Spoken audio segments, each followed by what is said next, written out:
Hello students, welcome to my channel. हम कर रहे थे बायोलॉजिकल क्लासिफिकेशन 11th क्लास का सेकंड चैप्टर। तो फर्स्ट वीडियो कल मैंने फर्स्ट वीडियो अपलोड किया था जिसमें हमने अरिस्टोटल और जितने भी अर्लीस्ट क्लासिफिकेशंस थी, ठीक है, first kingdom, 2 kingdom classification, 3 and 4, इतना हमने कर लिया था। तो आज हम करेंगे 5 किंगडम क्लासिफिकेशन। तो this classification was given by R.H. Whittaker, okay, in 1969। तो सबसे पहले आपकी एनसीईआरटी की बुक में एक चार्ट दिया हुआ है आपको, वो हम यहाँ पे थोड़ा सा डिस्कस कर लेते हैं। तो जो R.H. विटेकर थे, उन्होंने 1969 में 5 किंगडम सिस्टम ऑफ क्लासिफिकेशन दिया था। तो यहाँ पर चार्ट में आपको दिखाया गया है कि यहाँ पर ये आपके कैरेक्टर्स हैं जो R.H. विटेकर ने कंसीडर किए थे। तो देखो, R.H. विटेकर ने जो लिविंग ऑर्गेनिज्म थे उनको 5 कैटेगरी में डिवाइड किया: monera, protista, fungi, plantae and Animalia. तो अब देखो, यहाँ पर जो फर्स्ट कैरेक्टर उन्होंने लिया था, दैट इज़ सेल टाइप। अब देखो, ये जो सेल टाइप है, तो यहाँ पर इन्होंने देखा कि जो मोनेरा, प्रोटिस्टा, फंजाई, प्लांटी और एनिमिलिया के ऑर्गेनिज्म हैं, उनका सेल टाइप कैसा है। तो जो मोनेरा थे वो सारे के सारे क्या थे? प्रोकैरियोटिक। प्रोकैरियोटिक आपको पता है, जिनके अंदर न्यूक्लियस नहीं होता है, न्यूक्लियर मेम्ब्रेन नहीं होती है, डेट आर प्रोकैरियोटिक, जिनके अंदर कोई ऑर्गेनली भी नहीं होती है। ओके, तो जो मोनेरा थे वो प्रोकैरियोटिक थे। प्रोटिस्टा, फंजाई, प्लांटी और एनिमिलिया, ये सारे के सारे कैसे थे? यूकैरियोटिक थे। Eukaryotic means they have their own cell organelles and they have nucleus. Next character इन्होंने देखा सेल वॉल का। अब देखो, ये जो सेल वॉल थी, मोनेरा के अंदर जो सेल वॉल थी वो किससे मिलकर बनी थी? That is made up of non cellulosic polysaccharides plus amino acids। अब देखो, हमें पता है जो बैक्टीरिया होते हैं उनकी सेल वॉल किससे बनी होती है? पेप्टाइडोग्लाइकन से। पेप्टाइडोग्लाइकन एक पॉलीमर होता है जो 2 यूनिट से मिलके बना होता है, नाम एंड नैग। ओके, तो जिसके बारे में हम आगे पढ़ेंगे डिटेल में, अभी ज़्यादा डिटेल में जाने की ज़रूरत नहीं है। तो जो मोनेरा है, मोनेरा में कौन से ऑर्गेनिजम्स आते हैं? जो बैक्टीरिया है जितने भी, वो मोनेरा किंगडम के अंडर आते हैं। नेक्स्ट है प्रोटिस्टा। तो प्रोटिस्टा में क्या था कि जो सेल वॉल थी कुछ ऑर्गेनिज्म में प्रेजेंट होती थी और कुछ में नहीं भी प्रेजेंट होती थी। फंजाई में जो सेल वॉल होती है वो काइटिन की बनी होती है। प्लांटी में सेल वॉल प्रेजेंट होती है, वो सेलुलोज की बनी होती है। और जो एनिमल्स हैं, आपको पता है कि सेल वॉल उनमें एब्सेंट होती है, they have no cell wall and they have plasma membrane, okay, and cell membrane. Third जो आपका कैरेक्टर था जो इन्होंने कंसीडर किया था, न्यूक्लियर मेम्ब्रेन। मोनेरास में क्या होता है? न्यूक्लियर मेम्ब्रेन एब्सेंट होती है और बाकी जितने भी यूकैरियोटिक ऑर्गेनिजम्स हैं, protista, fungi, plantae and Animalia, इनमें प्रेजेंट होती है। बॉडी ऑर्गेनाइजेशन कैसा था? तो देखो, मोनेरा जो है वो यूनिसेलुलर ऑर्गेनिज्म होते हैं, means they are made up of single cell. Protista क्या होते हैं? They are also unicellular organism and they are made up of single cell, so they have a cellular level of organisations. Fungi में क्या था? These are multi cellular and they might have loose tissue, इनके पास कुछ loose tissues भी present होते हैं। Plantae जो है, they have a tissue level of organisation, क्योंकि इनमें टिश्यूज़ होते हैं, ऑर्गन्स होते हैं प्लांट्स में। कौन कौन से ऑर्गन्स होते हैं प्लांट में? जैसे आपके फ्लावर्स हो गए, फ्रूट्स हो गए, लीव्स हो गए, ये सारे के सारे क्या हैं? ऑर्गन्स। एनिमल्स के अंदर टिश्यू, ऑर्गन और organ system level of organisation होता है, ठीक है। टिश्यूज़ क्या बनाते हैं कंबाइन करके? ऑर्गन्स। ऑर्गन्स जो होते हैं, कौन कौन से ऑर्गन्स होते हैं हमारी बॉडी में? जैसे लीवर, हार्ट, किडनी, ओके, ये सारे के सारे ऑर्गन्स प्रेजेंट होते हैं। तो ये कंबाइन करके एक सिस्टम बनाते हैं, that is known as organ system. जैसे हमारी बॉडी में होता है circulatory system, digestive system, okay, तो ये सारे के सारे सिस्टम जो होते हैं ये एनिमल्स में प्रेजेंट होते हैं। नेक्स्ट कैरेक्टर था मोड ऑफ न्यूट्रिशन। मोनेरा जो थे वो ऑटोट्रॉफिक थे। Autotrophic means they can prepare their food by themselves, क्योंकि कुछ बैक्टीरिया होते हैं जैसे ब्लू ग्रीन एल्गा हो गया, ठीक है, साइनोबैक्टीरिया हो गया, ये जो बैक्टीरिया होते हैं ये ऑटोट्रॉफिक होते हैं, they can synthesize their food by themselves. Chemosynthetic होते हैं, केमोसिंथेटिक क्या होता है, जिसमें वो इनऑर्गेनिक केमिकल्स का यूज़ करते हैं और उसको फूड में कन्वर्ट कर देते हैं। हिट्रोट्रॉफिक भी हो सकते हैं। देखो जो मोनेरा है वो ऑटोट्रॉफिक भी होते हैं और हिट्रोट्रॉफिक भी होते हैं। हिट्रोट्रॉफिक में जितने भी आपके डिजीज़ कॉजिंग बैक्टीरिया होते हैं, जो पैथोजेंस होते हैं, जो बीमारियां फैलाते हैं, वो किस में आते हैं, हिट्रोट्रॉफिक मोड ऑफ न्यूट्रिशन में आते हैं। दे मे बी सैप्रोफिटिक और पैरासिटिक। प्रोटिस्टा में कौन से आते थे, ऑटोट्रॉफिक एंड हिट्रोट्रॉफिक। फंजाई में आते हैं सिर्फ हिट्रोट्रॉफिक। देखो जो फंजाई होती है वो सैप्रोफिटिक होती है, it means it cannot prepare their food by themselves, okay, it feeds on the dead decaying organic matter. so fungi जो है वो हिट्रोट्रॉफिक है, ऑटोट्रॉफ्स तो इसमें आते ही नहीं है, फंजाई कभी भी ऑटोट्रॉफिक नहीं होती है। ओके, नेक्स्ट है प्लांटी। अब प्लांट्स ऑब्वियस हमें पता है प्लांट्स क्या है भाई, वो फोटोसिंथेसिस करते हैं, they are autotrophic, they can prepare their food by themselves. और एनिमल जो हैं वो हिट्रोट्रॉफिक हैं, इनमें होलोजोइक और सैप्रोफिटिक न्यूट्रिशन देखने को मिलती हैं। तो animals are totally depend on the plants. Okay, तो ये आपका एनसीईआरटी में चार्ट गिवन था, इसकी मैंने थोड़ी सी आपको एक्सप्लेनेशन दे दी है ताकि आपको थोड़ा क्लियर हो जाए। अब आते हैं आर.एच. व्हिटेकर के 5 किंगडम सिस्टम पर। ठीक है, तो आर.एच. व्हिटेकर ने 1969 में ये दिया था, ये क्लासिफिकेशन दी थी। तो इन्होंने क्या किया, इन्होंने लिविंग ऑर्गेनिज्म को 5 कैटेगरी में डिवाइड किया। Monera, protista, sorry one moment, okay, तो monera, protista, fungi, plantae and Animalia.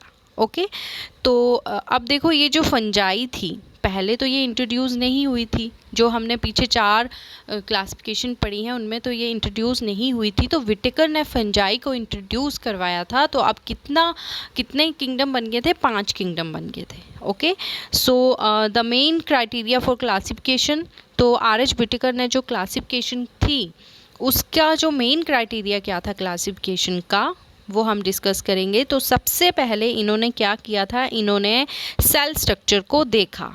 ठीक है, सेल स्ट्रक्चर को इन्होंने कंसीडर किया। फिर उन्होंने सेकंड लिया बॉडी ऑर्गेनाइजेशन। ठीक है, बॉडी ऑर्गेनाइजेशन कैसी है मैं आपको चार्ट में सारा डिटेल में समझा चुकी हूँ। मोड ऑफ न्यूट्रिशन को देखा कि मोड ऑफ न्यूट्रिशन कैसी है।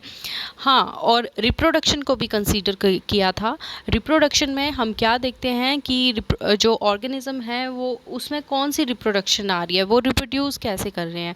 अब रिप्रोडक्शन 2 तरह की होती है, सेक्सुअल एंड एसेक्सुअल। ओके, तो डिफरेंट ऑर्गेनिज्म जो हैं वो डिफरेंट रिप्रोडक्शन शो करते हैं। जैसे बैक्टीरिया है वो एसेक्सुअली डिवाइड करते हैं इनटू 2 ऑर्गेनिज्म, कुछ प्रोटिस्ट है वो भी एसेक्सुअली डिवाइड करते हैं। तो कुछ ऑर्गेनिज्म में दोनों ही रिप्रोडक्शन होती हैं, सेक्सुअल और एसेक्सुअल। 5th जो इम्पोर्टेंट कैरेक्टर था वो कंसीडर किया फाइलोजेनेटिक रिलेशनशिप। अब देखो ये जो फाइलोजेनेटिक रिलेशनशिप होता है इसका मतलब है कि हम ऑर्गेनिज्म की इवोल्यूशनरी हिस्ट्री देखते हैं कि जो ऑर्गेनिज्म है वो अपने पुराने एंसेस्टर्स के साथ किस तरह से लिंक्ड है, उनके साथ उनका क्या रिलेशनशिप था, कैसे वो इवोल्व हुए। तो ये सारी चीज़ें हम कंसीडर करते हैं। ओके, तो ये मेन कैरेक्टर्स थे, क्राइटेरिया थे जो आर.एच. व्हिटेकर ने लिए थे। अब देखो उसके बाद आया 3 डोमेन सिस्टम, इसको 6 किंगडम क्लासिफिकेशन भी कहते हैं। तो ये किसने की थी, कार्ल बोस ने दी थी। आपकी एनसीईआरटी की बुक में थोड़ा सा ही गिवन है तो मैं आपको उतना ही ज़्यादा डिटेल में जाने की ज़रूरत नहीं है इसके ऊपर। ठीक है, अब देखो हमें ऑलरेडी पता है कि जो आर.एच. व्हिटेकर ने क्या किया था, 5 किंगडम सिस्टम दिया था जिसमें मोनेरा, प्रोटिस्टा, फंजाई, प्लांटी और एनिमिलिया, ये 5 किंगडम थे। अब जो कार्ल बोस थे उन्होंने क्या किया, मोनेरा को आगे 2 सब ग्रुप्स में डिवाइड कर दिया, आर्कीबैक्टीरिया एंड यूबैक्टीरिया। बाकी बच के हमारे पास प्रोटिस्टा, फंजाई, प्लांटी और एनिमिलिया। तो इन चारों को इन्होंने एक डोमेन में डाल दिया। ठीक है, इन चारों को मिला के इनका एक अलग डोमेन बन गया और जो मोनेरा था उसको 2 सब कैटेगरी में डिवाइड कर दिया, Archie bacteria and you bacteria. ठीक है, तो ये एक डोमेन बन गया, इन चारों को मिला के एक डोमेन बन गया। तो देखो आर्की बैक्टीरिया जो होते हैं ये ऐसे बैक्टीरिया होते हैं जो हार्श से हार्श कंडीशंस में भी खुद को सरवाइव कर लेते हैं। ओके, चाहे ज़्यादा से ज़्यादा एसिडिक कंडीशंस हो या सॉल्टी कंडीशंस हो या हाई टेम्परेचर हो, तो ये सब हम आगे डिटेल में करेंगे। यू बैक्टीरिया होते हैं, जो ट्रू बैक्टीरिया होते हैं उन्हें यू बैक्टीरिया कहते हैं। अब देखो जो सबसे पहले हमारा जो ये अर्थ है, इसके ऊपर सबसे पहले जो लिविंग ऑर्गेनिज्म थे वो बैक्टीरिया ही थे। ओके, तो बैक्टीरिया को प्रिमिटिव ऑर्गेनिज्म भी माना जाता है। अब देखो कितनी स्पीशीज़ आई, कितनी गई, कितनी एक्सटिंक्ट होंगी, लेकिन ये ऐसे हैं बैक्टीरिया जो ये कब से सरवाइव करते आ रहे हैं हमारी अर्थ के ऊपर। तो जो प्रिमिटिव ऑर्गेनिज्म है वो क्या है, बैक्टीरिया। ओके, सो इतना हमारा हो गया। ठीक है, तो हमने 6 किंगडम क्लासिफिकेशन भी कर लिया, 5 किंगडम क्लासिफिकेशन भी कर लिया। अब हम थोड़ा सा इसमें देखेंगे कि हमने जितने भी ये किंगडम, क्या इनके ड्रॉबैक्स थे, क्या क्या इनमें कमियां थी और कैसे कैसे साइंटिस्ट ने उन कमियों को जानकर इनको आगे इवोल्व किया। ठीक है, और नए किंगडम बनाए। तो वो हम शुरू से अब देख लेते हैं।